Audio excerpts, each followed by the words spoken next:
What is happening, people? My name is Robbie, and no, this is not an old video. I'm back in the exact same spot as I was a few weeks ago. After I moved my office around, I realised it did not work at all, so I'm back in the same spot as I started.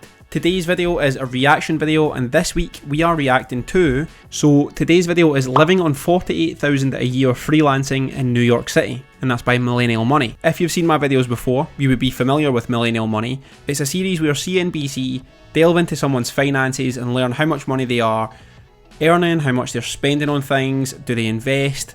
But the thing that I find interesting about it is specific people's circumstances. So in this instance, living on $48,000 a year in New York City.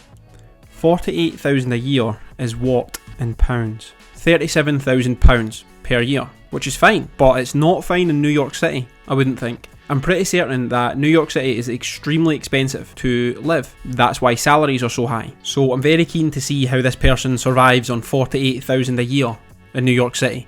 Probably in a 12-man flat share. Anyway, let's get straight into it. It was a surprising decision for me not to pursue higher education, but I've always been very conscious of wanting to pay for my own path if possible.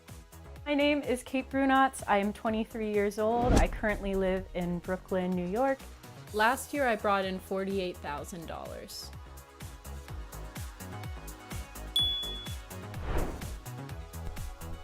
Gen Z edition, or Gen Z, however you want to pronounce it. This will be interesting because it's no longer millennial money. The next generation down are younger, but they're now old enough to be living in New York on their own, having careers and investing in things like that. Whereas millennials, the top end of millennials, are now probably established in their careers and have established decent investment portfolios if that's what they'd like to do. So the Gen Z edition might be more entertaining now. They'll maybe need to change the name of Millennial Money though.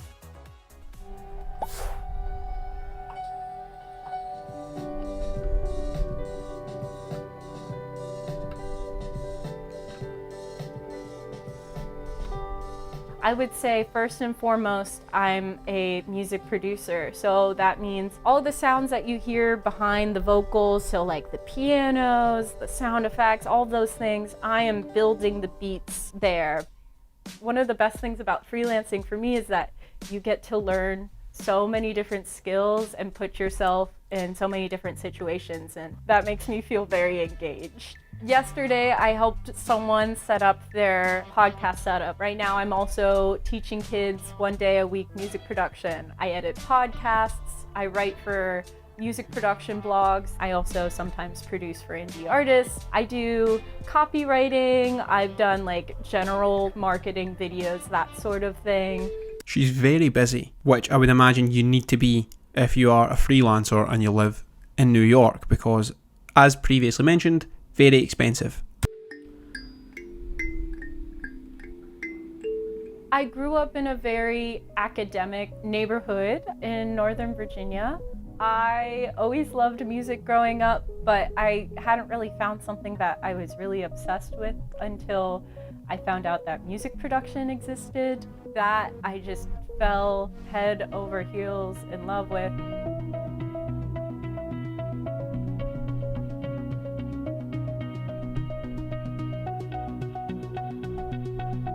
I've always wanted to work as soon as I could just because I knew I wanted to build a safety net for myself. My parents and my brother always emphasized the importance of saving, and as soon as I was 15 and a half, which is like the earliest age you could work, I got a job at Wegmans. Can I get a high five? So that's smart.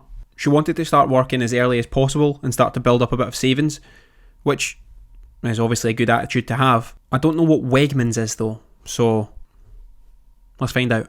Good girl, how about other pop? Yes. How about a dance? Yes, very good. Doesn't tell us, but it does say that she taught music lessons, walked dogs, and saved birthday money, as well as working at Wegmans, which is a lot more than can be said for 16-year-old me. I won't go into great detail on what I got up to when I was 16, but it involved house parties and sleeping until midday as opposed to working weekends and evenings and teaching music lessons and walking dogs. She saved 10 grand before moving to New York, which is good. I eventually met Matt, who is my partner now. He also had a very similar path of, at 18, he moved out of his home as a freelance video editor. In that time, I learned about freelancing myself. I didn't know that that was a path that could exist, especially, you know, for someone like me who hadn't really pursued any higher education.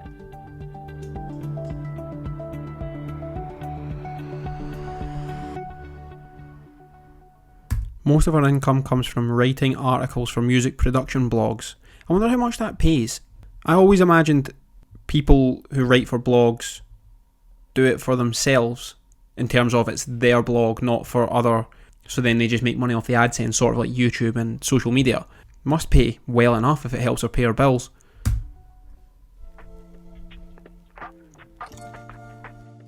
So this year I've had a pretty large goal to try and earn at least $1,200 a week. I figured if I was able to... $1,200 a week is the goal.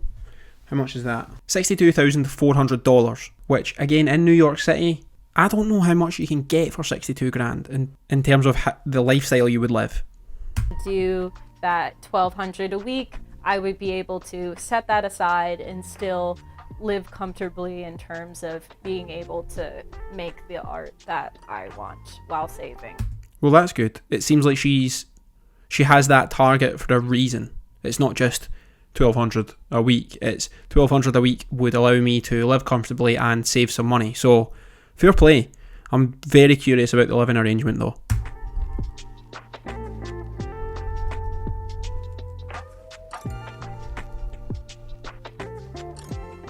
Just the two of them in an apartment.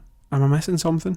Maybe I've got it all wrong. Maybe New York is nowhere near as expensive as I thought it was. We each make a transfer from our own personal accounts, and it's just for those shared expenses like rent, groceries, utilities, insurance for our dog, pet food, and sometimes like a little slush money if we want to go out to eat. Most of the time I pay for all of my expenses on my credit card so that I can get that cash back. I probably have around $10,000 in savings, but most of that is coming from my IRA, which is... That's good though, that she started with $10,000 when she moved to New York and she still has $10,000. So she hasn't eaten into that to live, which is good. It's a big pitfall for a lot of people is accumulating some savings and then eating into the savings to live.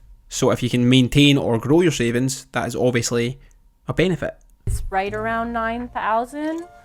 Because I'm freelance, I don't have a 401k or any sort of retirement match, so I really need to be proactive and save for that myself. So my IRA is really important to me. My one splurge is I budget for a bubble tea every week because I'm so passionate about it. Once a week, can't really knock her for that. I buy coffee every single day of the week. So I would be in no position to complain about someone buying bubble tea once a week when I buy at least 7 coffees a week. It's actually a problem, to be honest. And it's amazing. That's good. She pays her credit card off every single month and she doesn't carry any debt. So she isn't incurring any interest charges on the credit card. She's only using it for the cash back that comes with it. Very good. Hello everyone, I'm just interrupting this video for a quick plug. If you're watching this video, you probably already know who I am, but for the benefit of those who don't, I'm Robbie and I'm a specialist finance broker. This means I help property investors, property developers and small to medium business owners with funding on their projects. That's buy-to-let mortgages, bridging loans, buy-to-let mortgages for portfolios, development finance and commercial mortgages. If you're a property developer, investor or business owner, email me on this email address or send me a direct message on Instagram to find out how I can help you. Right, plugs over, back to the video.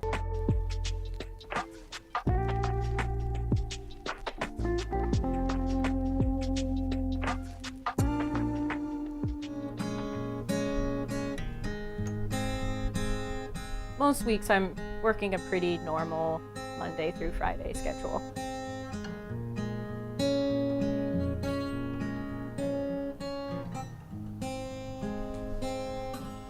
9 cents a word for writing articles. 9 cents a word. So you write a 1,000 word article, you make $900. Is that right? No, it's not right. It's $90, which seems way more normal. $900 did seem quite a lot. Stupid. So 9 cents per word, a 1,000 word article would get you $90. Which is, I mean, you could write a 1,000 word article every week, but that's only $90 towards the $1,200 target. So maybe she needs to write a few a week or add more words.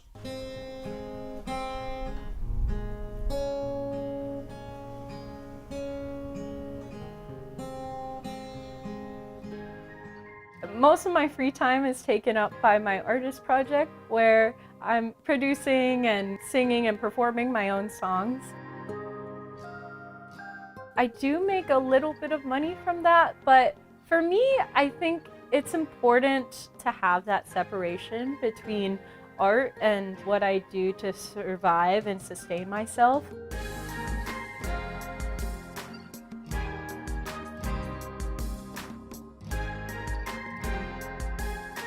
That's mixing my songs, that's putting together costumes for my performances, that's paying for my rehearsal space, I'll tell you what, regardless of if she makes money from this music that she does for herself and the music videos that she makes for herself, it looks like she has a lot of fun, which is good. Even if it just breaks even, if she's having fun in her spare time as opposed to feeling like it's work the whole time, then fair play. Together music videos, there are so many ways to spend money on music. I'm pretty minimalist in terms of setup. Like my MIDI keyboard is like $100. I use that like every day. My guitars, one I got from the Guitar Center dumpster. Another was like $200. Now that is frugal. If you work in the music industry, which she does, you need instruments, depending on what you do in the music industry, but a lot of people need instruments. Instruments are an expense. So what did she do? She jumped in a bin at the back of the music shop and took a guitar for free. Would I dive in a bin for a guitar? Not personally, but I'm not very good at the guitar, so I don't have a requirement to do so. If I was skint and I needed a guitar to make some money, I'd jump in a bin. $100. I got a good old Squire Mini over there, so nothing too fancy.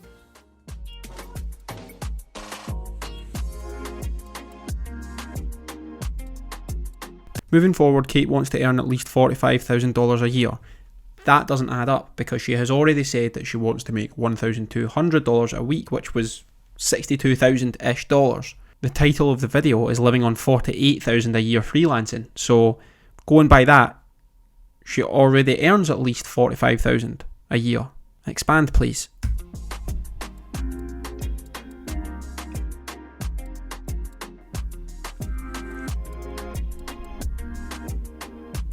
Coming from when I first moved to New York and it was so tight and stringent, I feel so lucky to be where I am now. I think it's super commendable when people are able to commit to their art full time, but I think for me, decoupling that has really benefited me, and I think it benefits my art too, because I know at the end of the day, my expression is not dependent on its perceived value in the outside world. And so I think it can actually be really freeing. You know, if I end up being at this level for a very long time, but it still allows me to save and do what I love, then I think I could definitely be happy with that. Okay, so I still am sort of struggling with the prospect of how it's just her and her partner living in an apartment in Brooklyn on $48,000 a year. So I'm going to go online and I am going to search Zillow Brooklyn, and let's see. No, I don't want for sale, I want for rent. How much is rent in Brooklyn? 4.5, or well, 4.8 actually. 3,000 a month, 4,600, 7,000, 2.5. Okay, so actually it's more reasonable than I thought it would be. Let's just choose this one. I suppose Brooklyn, I think, has sort of a mix of nicer areas and rougher areas. I think it's going through a bit of gentrification at the minute. Let me see this map.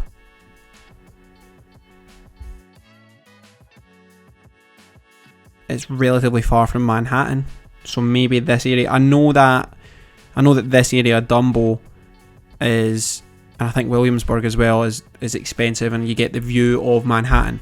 But maybe the other areas in Brooklyn are more reasonable, more affordable for a normal person.